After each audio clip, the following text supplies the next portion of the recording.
বলো কি হয়েছে আম্মু? শীতের দিনে কি লাগে? শীতের দিনে হলো গরম লাগে, মজাই লাগে।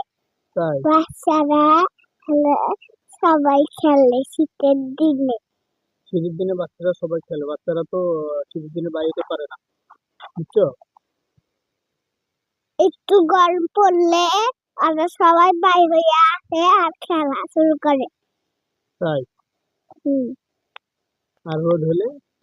রোদে রোদ হলে ওরা গোসল করে আবারও খেলে, আবার খেলি তুলে আবার স্কুলে যায়।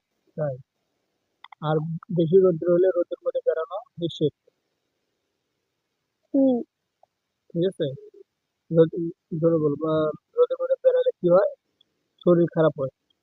রোদে বেড়ালে হলো শরীর খারাপ হয়। হ্যালো ভিউয়ার্স, আসসালামু আলাইকুম। সবাই কেমন আছেন? আশা করি ভালো আছেন। আমি আপনাদের দোয়ায় ভালো আছি। কি হয়েছে তোমার?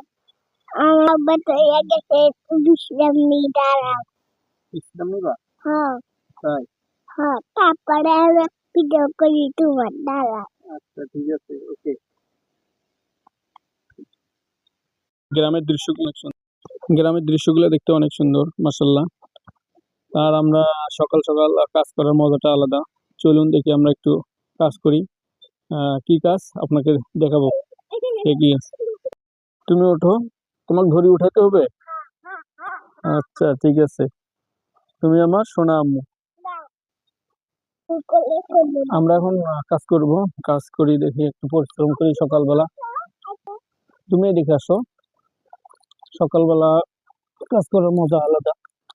যদি কাউকে শীত লাগে থাকে, শীতের সকালে কাজ করার মজা। আর কাজ হচ্ছে সফলতা চাবিকাঠি, তাই আমরা পরিশ্রম করব।